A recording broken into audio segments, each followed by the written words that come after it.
Good evening friends, welcome to the Sarokar classes. I am Aditya Pratap Singh. Friends, जैसा कि आप सभी लोग जानते हैं, आज जो है आज 13 फरवरी है और आज संडे है। संडे को द हिंदू एडिटोरियल नहीं पब्लिश करता है, इसलिए आज हम लोग केवल इम्पॉर्टेंट न्यूज़ देखेंगे कि आखिर कुछ इम्पॉर्टेंट न्यूज़ जो हैं वो क्या क्या हैं। ठीक है, तो ज़्यादा देरी ना करते हुए हम लोग आगे बढ़ते हैं। एक इन्फॉर्मेशन है आप लोगों के लिए फ्रेंड्स, चैनल पे एक नई प्लेलिस्ट बनाई गई है रीसेंट कंट्रोवर्सीज़ के नाम से। उसमें आप लोग जाकर जो रीसेंट में कंट्रोवर्सीज़ चलती हैं वो देख सकते हो। उसमें आपको हिजाब कंट्रोवर्सी, क्रिप्टो करेंसी और प्रोवाइड करा दिया गया है, और कुछ ही दिनों में या कुछ ही समय में आपको यूनिफॉर्म सिविल कोड के बारे में भी प्रोवाइड करा दिया जाएगा वीडियो। आगे बढ़ते हैं friends. Don't focus on the pain, focus on the progress. आप लोग जब इतनी लंबी लंबी वीडियोस देखते होगे करंट अफेयर्स की, तो करंट अफेयर्स मैं आप लोगों को बता दूं 15 मिनट में कोई भी नहीं कवर कर सकता है। जिसमें द एडिटोरियल भी हो, जिसमें जो न्यूज़ भी हो कोई इम्पोर्टेंट, ये कोई नहीं कवर कर सकता है। ठीक है, तो इसलिए जब हम लोग 49 मिनट का 45 मिनट का वीडियो बनाते हैं तो आप लोगों को कुछ दिक्कतें भी आती होंगी इतने देर तक देखने में। तो उसीलिए यहाँ पे बात की जा रही है कि अपने पेन पर मत फोकस करिए, अपने प्रोग्रेस पे फोकस करिए। आप लोग उस 45 मिनट 49 मिनट के वीडियो में आप लोग 2 घंटे 3 घंटे का कंटेंट आपको मिल रहा है, आप लोग उस पर फोकस करिए। ठीक है, क्योंकि आप 49 मिनट देख रहे हो, आपको बहुत तकलीफ़ें आती होंगी, मैं भी मानता हूँ, लेकिन आप उस पर फोकस ना करके प्रोग्रेस पे फोकस करेंगे तो आपको सक्सेस जितनी जल्दी मिलेगी उतना जल्दी किसी को सक्सेस नहीं मिलेगी। ठीक है, आगे बढ़ते हैं फ्रेंड्स और बढ़ते हैं अपने पहले न्यूज़ पे। पहले न्यूज़ पे फ्रेंड्स, जो आईपीएल का ऑक्शन हुआ है उसमें बात करते हैं उसके बारे में। ठीक है, कि आईपीएल का जो ऑक्शन हुआ, आईपीएल तो जानते ही होंगे फ्रेंड्स क्या होता है। आईपीएल होता है इंडियन प्रीमियर लीग। ठीक है, इंडियन प्रीमियर लीग। इसमें क्या होता है कि कुछ खिलाड़ियों को जो इंडिया में, जब इंडिया की टीम बनती है उसमें खेलने का मौका नहीं मिलता है, तो इसमें सभी को मौका मिल जाता है। सबसे अच्छी बात तो ये है। दूसरी बात क्या है, अब की बार 2 नई टीमें बनी हैं। एक तो लखनऊ जो कि यूपी वाले हैं, उनके लिए बहुत खुशी की बात है। एक जो गुजरात वाले हैं उनके लिए बहुत खुशी की बात है। 2 नई टीम्स बनी हैं, एक गुजरात टाइटन, एक लखनऊ जायंट। इसमें आप ये देख सकते हैं। ठीक है, और टीमों ने खरीदना चालू कर दिया है प्लेयर्स को, जिसमें सबसे महंगे बिके हैं ईशान किशन। ठीक है, जिसमें सबसे महंगे बिके हैं किशन। उसके बाद दीपक चहर बिके हैं, श्रेयस अय्यर बिके हैं। आप देख सकते हो सबका, और कौन कौन टीम में कौन कौन से प्लेयर्स हैं ये भी आप देख सकते हो खुद जाके। तो आईपीएल होने वाले हैं, ऑक्शन हुआ है, 2 नई टीमें बनी हैं, इतना ही आपको इम्पोर्टेंट है जानना। कौन कंडक्ट कराता है? कंडक्ट कराता है बीसीसीआई। ठीक है, board of cricket control of India. ठीक है, ये फ्रेंड्स आप ये बताओ कि ये आर्टिकल 12 के अंडर डेफिनेशन ऑफ स्टेट में आता है या नहीं आता है? आप कमेंट करके बताना इस क्वेश्चन को। ठीक है, कि ये डेफिनेशन ऑफ स्टेट में आता है या नहीं आता है। आगे हम लोग आज जो डिस्कस करेंगे उसमें बता दिया जाएगा कि डेफिनेशन ऑफ स्टेट क्या होता है। दूसरा, राहुल बजाज जी अब हमारे बीच में नहीं रहे। 83 साल की उम्र में इनका निधन हो गया है। इन्होंने टू व्हीलर्स इंडस्ट्री को बहुत ही कंट्रीब्यूशन दिया। जैसा कि आप लोग ये देख रहे हैं, स्कूटर जो आप चलाते थे बजाज का, वो इन्हीं की देन थी। ये फ्रेंड्स जो मुद्दा है, इसके बारे में एक पर्टिकुलर वीडियो अपलोड कर दी गई है एकदम डिटेल्ड मैनर में। आप लोग इस चैनल के प्लेलिस्ट में जाके, रीसेंट कंट्रोवर्सी के नाम से प्लेलिस्ट है, उसमें देख सकते हैं। उसे देखने के बाद आप लोगों को कोई भी कन्फ्यूज़न नहीं रह जाएगा कि इसेंशियल प्रैक्टिस टेस्ट क्या है, हिजाब रो कंट्रोवर्सी क्या है, कोई भी दिक्कत नहीं होगी। तो आप लोग वहाँ उस वीडियो को प्रीफर कर सकते हैं। आगे बढ़ते हैं। ये डेफिसिट हुआ है, तो डेफिसिट जो बजट पेश हुआ है 2022-23 का 1 फरवरी को, इसमें हमारी कंट्री में बताया गया है डेफिसिट। डेफिसिट क्या होता है फ्रेंड? जब हमारा जो खर्च है वो इनकम से ज़्यादा हो जाए, मीन्स पैसा आ कम रहा है लेकिन एक्सपेंड मतलब खर्चा ज़्यादा हो रहा है, तो इस समय हम लोग डेफिसिट में जाते हैं। पूरे ईयर की बात की जाती है तो उसको फिस्कल डेफिसिट बोलते हैं, कि पूरे ईयर में पैसा कम आया लेकिन हमने स्पेंड ज़्यादा किया, तो ये हम लोग डेफिसिट में चल रहे हैं। ठीक है, mRNA जो इंडिया की वैक्सीन है वो कब आ रही है, इसके बारे में क्वेश्चन पुट किया गया है।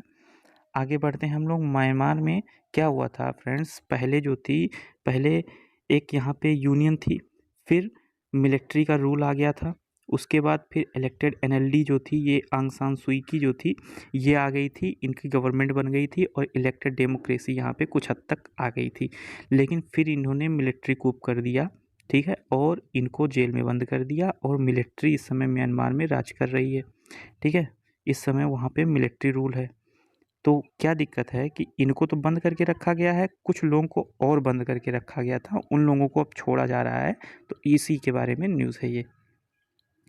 बाइडन ने, फ्रेंड, जो हमने यूक्रेन वाला इशू पहले बात किया है पहले वीडियोस में, उसमें जो बाइडन जो यूएसए के हैं प्रेसिडेंट, ठीक है, और व्लादिमीर पुतिन जो कि रसिया के हैं, इन दोनों के बीच में बात हुई है। बाइडन ने कहा है कि जो तुम यूक्रेन के बॉर्डर्स पे अपनी आर्मी डिप्लॉय करके रखे हो, हथियार मतलब अपने आर्मी को हथियार बंद करके रखे हो यूक्रेन के लिए, उसको हटा लो, अदरवाइज़ तुम्हें गलत नुकसान भुगतना पड़ेगा।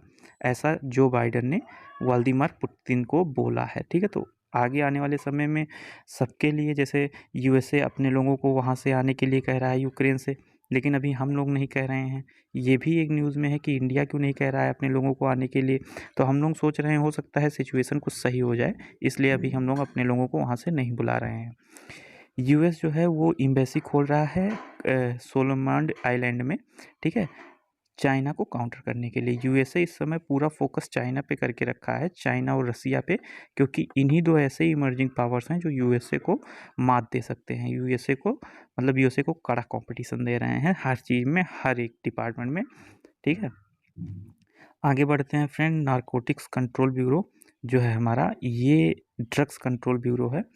तो इसमें क्या हुआ है, 760 किलोग्राम के ड्रग्स जो हैं गुजरात कोस्ट पे वो लिए गए हैं। जैसे कुछ दिन पहले आर्यन खान को पकड़ा गया था इसी में। तो अब क्या है फ्रेंड्स, नारकोटिक कंट्रोल ब्यूरो जो है हमारे यहाँ, ये क्या करता है, ये जब कुछ माइनर को पकड़ता है जिसको ड्रग्स एडिक्टेड हो चुके हैं, उनको ये जेल में नहीं डालता है, उनको ये कुछ दिनों तक रिहेबिलिटेशन सेंटर में रखता है, क्योंकि उनको आदत पड़ चुकी है। तो वो इस समय माइंड से, वो अपने माइंड को कंट्रोल नहीं कर पा रहे हैं ना। तो हमारे यहाँ कानून है, जब कोई अनसाउंड माइंड का रहता है या फिर किसी के माइंड में कोई दिक्कत है तो उसको सज़ा नहीं दी जा सकती, इसलिए इनको रिहेबिलिटेशन सेंटर में रखा जाता है कुछ दिनों तक, कि इनकी ये लत छुड़ाई जा सके। ये वर्ल्ड फूड प्रोग्राम है फ्रेंड्स, ठीक है, यूनाइटेड नेशन का वर्ल्ड फूड प्रोग्राम है, जिसके तहत हम लोग 50,000 टन जो वीट है, गेहूं है, ये अफ़गानिस्तान को प्रोवाइड कराएंगे, ठीक है। क्या होता है फ्रेंड्स, ये है इंडिया, ये है ईरान, ये है अफ़गानिस्तान, ये है पाकिस्तान। इंडिया कह रहा है हम तो तुम्हारी मदद करना चाहते थे। अफ़गानिस्तान में पहले इलेक्टेड गवर्नमेंट थी, ठीक है, 2002 में तालिबान का रूल था, उसको हटा करके इलेक्टेड गवर्नमेंट आई थी। लेकिन फिर से अभी वहाँ पे तालिबान का रूल आ गया है जब से यूएसए बाहर गया है, ठीक है। यूएसए वैसे भी जानबूझ के बाहर गया था, क्योंकि वो जानता था कि तालिबान कुछ दिनों में अफ़गानिस्तान पे कब्जा कर लेगा। तो इस समय अफ़गानिस्तान पर तालिबान का कब्जा है। तो इंडिया क्या कर रहा है, जानबूझकर ये कह रहा है कि पाकिस्तान हमको आने नहीं दे रहा है तुम्हारी मदद करने के लिए, इसलिए हम लोग तुम्हारी मदद नहीं कर सकते। तो अफ़गानिस्तान ने कहा तुम एक काम करो, तुम यूएन के साथ मिलो और यूएन का जो वर्ल्ड फूड प्रोग्राम है उसके तहत तुम हमें यूएन के थ्रू भेज दो बीट। तो इंडिया इस पे राज़ी हो गया है। अब देखिए आगे क्या होता है। ये कुछ पर्सपेक्टिव हैं फ्रेंड, जैसे यहाँ पे इंडिया है, पाकिस्तान है, अफ़गानिस्तान है। तो हम लोगों के लिए पाकिस्तान तो हमारा पड़ोसी देश, हमारे साथ हमेशा छेड़खानी करता रहता है। चाइना भी कोई ख़ास नहीं है। तो इसलिए जो हमारा ये ऊपरी वाला पार्ट है, नॉर्थ वाला पार्ट है, इसमें हमें कुछ ना कुछ कंट्रीज़ के साथ रिलेशन अच्छे बना के रखने होंगे। और वैसे भी हम लोग अफ़गानिस्तान में बहुत सारा चीज़ें इन्वेस्ट करके रखा है, वहाँ की पार्लियामेंट वगैरह बनाने में मदद कर रहे हैं हम लोग। तो हमारे लिए वैसे तो अफ़गानिस्तान इम्पॉर्टेंट है ही, लेकिन फ़िलहाल हम लोग को ये, आप लोग देखिए इस मैप में और अच्छे से आप लोग समझेंगे कि हमारे और अफ़गानिस्तान के बीच में रिलेशंस कैसे हैं, ठीक है। इसमें फ्रेंड्स आप देखेंगे कि इंडिया जो है ये मुंबई से चाबहार पोर्ट जो है ईरान के साथ बना रहा है, ठीक है। क्यों बना रहा है, इसके थ्रू हम यहाँ पे ये जो इनका चाइना और पाकिस्तान इकोनॉमिक कॉरिडोर है ना, ये एक गवादर पोर्ट बना रहे हैं, ठीक है।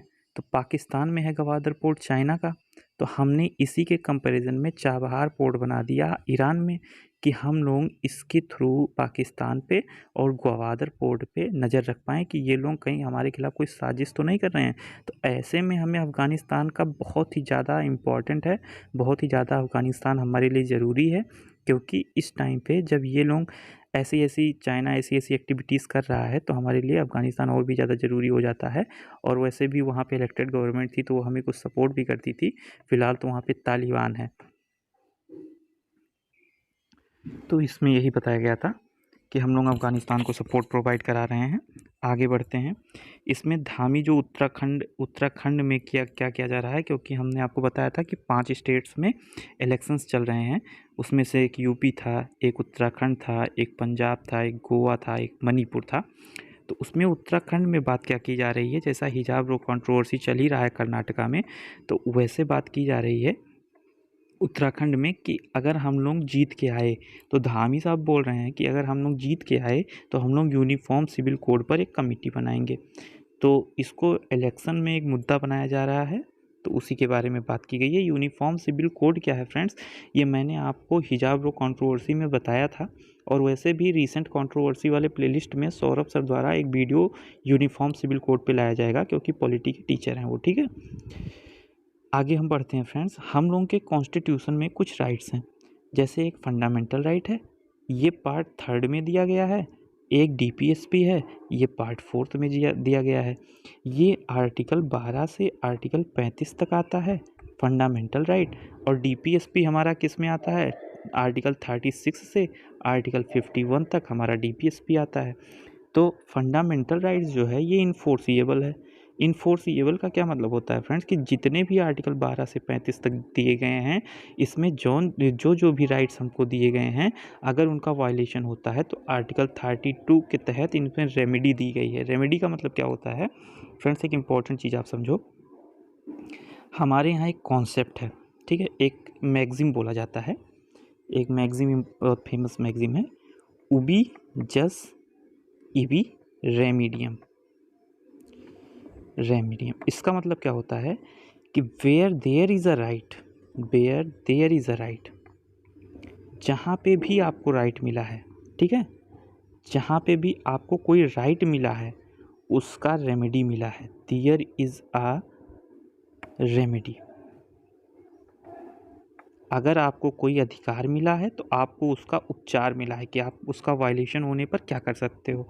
तो उसी के तहत हमको आर्टिकल 32 के तहत ये पावर दी गई कि 5 रिट्स दिए गए कि अगर इनमें से किसी का भी वायलेशन होता है तो आप सीधा सुप्रीम कोर्ट जा सकते हो, ठीक है। इसीलिए इसको heart and soul of the constitution भी कहा जाता है। Heart and soul of the constitution article 32 को कहा जाता है। हो सकता है आपके कम्युनिटी पोल पे क्वेश्चन भी पूछ लिया जाए। आर्टिकल 4 जो हमारा है डीपीएसपी, ये फ्रेंड्स जो है ये नॉन इन्फोर्सिएबल इन नेचर है। नॉन इन्फोर्सिएबल का मतलब होता है इसका वायलेशन होने पे आप कुछ नहीं कर सकते। ये स्टेट्स को कुछ चीज़ें करने से रोकता भी है, लेकिन ये स्टेट्स को प्रमोट करता है कि आप इस चीज़ों को दिमाग में रख के लॉ बनाइए। तो इसको एक तरीके से निगेटिव भी बोल सकते हैं, इसको पॉजिटिव भी बोल सकते हैं, ठीक है। डीपीएसपी हमारा आर्टिकल 36 से 51 तक आता है। इसी के बीच में बात की जाती है 44 आर्टिकल की, जो कि यूनिफॉर्म सिविल कोड के बारे में बात करता है, ठीक है। आगे बढ़ते हैं। हमारे फंडामेंटल राइट्स इस समय हैं कितने? इस समय हमारे फंडामेंटल राइट्स, एक तो राइट टू फ्रीडम है। पहले हम बढ़ते हैं राइट टू इक्वलिटी, जो आर्टिकल 14 से 18 तक के बीच में दिया गया है, बात करता है। उसके बाद हम बढ़ते हैं राइट टू फ्रीडम, जो कि 19 से, ठीक है, 19 और 20 में बात किया गया है, ठीक है। 1 सेकेंड, 19, 20 एंड, ठीक है फ्रेंड्स। तो ये 19 से 21 के बीच में दिया गया है। राइट अगेंस्ट एक्सप्लॉयटेशन आपको 22 और 23 में दिया गया है। Right to freedom of religion आपको 25 से 28 के बीच में बताया गया है कि आपके फ्रीडम ऑफ रिलीजन कौन कौन से हैं। कल्चर एंड एजुकेशनल राइट आपको 29 एंड 30 में दिया गया है। और right to constitutional remedy article 32 में, heart and soul of the constitution में दिया गया है आपको आर्टिकल 32, जिसका इन सारी राइट्स का वायलेशन होने पे आप सीधा इसके तहत सुप्रीम कोर्ट जा सकते हो। इतने आपके फंडामेंटल राइट्स हैं। पहले हमारा आर्टिकल 31 के तहत राइट टू प्रॉपर्टी भी आता था, लेकिन अब इसको लीगल राइट बना दिया गया है, ठीक है, इसको हटा दिया गया है, फंडामेंटल राइट नहीं है। डीपीएसपी के बारे में बात करो, इसमें कुछ गांधीयन प्रिंसिपल्स आते हैं, कुछ सोशलिस्ट प्रिंसिपल्स, कुछ लिबरल इंटेलेक्चुअल, ठीक है। तो इसमें फ्रेंड्स जो है हमारा लिबरल इंटेलेक्चुअल्स में आर्टिकल जो 44 है यही बात करता है यूनिफॉर्म सिविल कोड की, जो कि 7 न्यूज़ में चल रहा है, ठीक है। और इसी में हम लोग बात करेंगे इन सभी राइट्स की, ये नॉन इन्फोर्सिएबल इन नेचर होते हैं, ठीक है। आगे बढ़ते हैं और यहाँ पे बात किया जा रहा है कि जो जयशंकर साहब कह रहे हैं, जो चाइना ने प्लेज लिया था वो वायलेट कर रहा है चाइना, ठीक है। India dismisses US officials remark, कल यूएस के एम्बेसडर, जैसा कि हमने हिजाब रो कंट्रोवर्सी वाले वीडियो में देखा, यूएस के एम्बेसडर जो थे उन्होंने कमेंट किया था हिजाब रो पे, आप देख सकते हो ये, ठीक है। Religious freedom includes the ability to choose one's religious attire, the Indian state of Karnataka should not determine permissibility religious clothing. इन्होंने कहा था हिजाब को अगर बैन कर दिया गया तो ये रिलीजियस फ्रीडम का वायलेशन होगा इंडिया में सिटीजन्स का, ठीक है, इन्होंने बोला एम्बेसडर साहब ने। तो इंडिया ने कहा, इस पे कोई रिमार्क नहीं देना चाहा है, उसी के बारे में बात की गई है। यहाँ पे सेंटर के द्वारा बताया जा रहा है एक सीआरपीएफ के जवान की मृत्यु हो गई है, मतलब वो शहीद हो चुके हैं वहाँ एक माओविस्ट इलाके में, ठीक है। माओविस्ट क्या होता है फ्रेंड, आप लोग अगर ये मूवी देख लोगे चक्रव्यूह, तो आप लोग एकदम जो लेफ्ट विंग एक्सट्रीमिज़म है हमारे कंट्री में, इसके बारे में एकदम अवेयर हो जाओगे कि ये क्या होता है। और एक अलग से वीडियो ला दी जाएगी कभी, जिसमें आपको लेफ्ट विंग एक्सट्रीमिज़म के बारे में सारी चीज़ें बता दी जाएंगी। तो आप लोग अभी सिर्फ इतना ही जानो कि ये शहीद हो चुके हैं और इनके सारे हथियार ये लोग ले चुके हैं। ये कुछ ज़्यादा अफेक्टेड एरियाज़ हैं जो रेड वाले हैं, जो न्यूली अभी बने हैं, और जो मॉडरेट अफेक्टेड हैं वो ऑरेंज से हाईलाइट हैं, और जो लेस अफेक्टेड हैं वो येलो से हाईलाइटेड हैं। इसके कंपैरिजन में, इसके सल्यूशन में हमने एक समाधान स्कीम निकाली होम मिनिस्ट्री ने। इसमें क्या था कि पहले पॉलिसी बनाओ, उस पॉलिसी को लीड करो, यस का मतलब था। ए का मतलब था उसके खिलाफ एक एग्रेसिव स्ट्रेटजी होनी चाहिए हमारी इसके खिलाफ। और लोगों जो, जैसे ये लोग क्या कहते हैं, जैसे ट्राइबल एरियाज़ में ज़्यादा होता है ऐसा, इन लोगों का कहना है कि जो वहाँ के रिसोर्सेज है वो गवर्नमेंट ले रही है, लेकिन इनके डेवलपमेंट के बारे में कोई बात नहीं करता है। तो इसीलिए ये लोग इनके गवर्नमेंट के खिलाफ में उतर जाते हैं और इसी को लेफ्ट विंग एक्सट्रीमिज़म बोलते हैं। इसको नक्सलवाद भी बोला जाता है फ्रेंड, क्योंकि पहले ये जमींदारों के खिलाफ चालू हुआ था, जो लोग वायलेट करते थे इनके राइट्स को, ठीक है। तो उन्हीं इसी से वर्ड बना था नक्सलवाद, और वहीं से लेफ्ट विंग एक्सट्रीमिज़म आ गया है, जिसके समझ के लिए आप लोग ये मूवी देख सकते हो, अदरवाइज़ आपके लिए एक वीडियो भी बना दी जाएगी। तो उन एरियाज़ में मोटिवेशन दो आप और ट्रेनिंग दो आप, उसके बाद आप एक्शन लो, ठीक है। आप एक्शन लो, प्रॉपर एक्शन लो, और उस एक्शन को ट्रैक करो कि आप कितना कामयाब हुए उस एक्शन में। उनके सिक्योरिटी के बारे में बात करो, उनके डेवलपमेंट के बारे में बात करो, और एक्शन प्लान बनाओ हर एक चीज़ के लिए। जैसे मान लो आप माइनिंग कर रहे हो, मान लो आप कोई दूसरा काम कर रहे हो, सब चीज़ के लिए एक एक्शन प्लान होना चाहिए।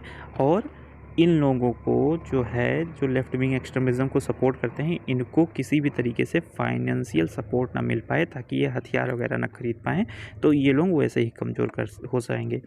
किसी को कमज़ोर करना है तो उसको मारने के बजाय अगर पैसे से कमज़ोर कर दिया जाए तो ये ज़्यादा अच्छा वे है, ठीक है, कि वो कुछ कर ही ना पाए।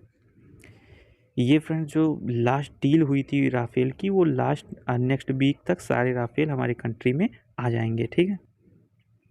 सिंगापुर में एक एयर प्रोग्राम होने वाला है, उसमें हम लोग ने तेजस MK2 को भेजा है। इसकी बहुत सारी क्वालिटीज़ हैं, जैसे ये एयर में ही अपने फ्यूल को ले सकता है, ठीक है। ये मतलब बहुत ही हल्का है और कहीं भी नीचे भी उड़ सकता है, बहुत ज़्यादा लो भी और बहुत ज़्यादा हाई भी उड़ सकता है। ये सारी इसकी क्वालिटीज़ हैं। आपको जब सिक्योरिटी की वीडियोज़ आने लगेंगी उसमें भी इसके बारे में डिटेल्ड में पढ़ाया जाएगा। अभी फ़िलहाल इतना जानिए कि सिंगापुर में जो एयर प्रोग्राम होने वाला है उसमें हमने तेजस MK2 को उतारा है, ठीक है। ये सारी न्यूज़ थी फ्रेंड आज की। आई होप आप लोगों को समझ में आया होगा फ्रेंड्स। जो और भी रिसेंट की कंट्रोवर्सीज़ हैं वो सारी आप प्लेलिस्ट पे जाके ज़रूर देखा करिए, और अगर इसमें कोई इन न्यूज़ में कोई प्रॉब्लम हो तो आप लोग ज़रूर बताइएगा, ठीक है फ्रेंड। आई होप आप लोगों को ये वीडियो अच्छी लगी होगी, तो आशा करता हूँ कि आप लोग को पसंद आया होगा ये। Do like, share and subscribe our YouTube channel. Thank you. जय हिंद, जय भारत।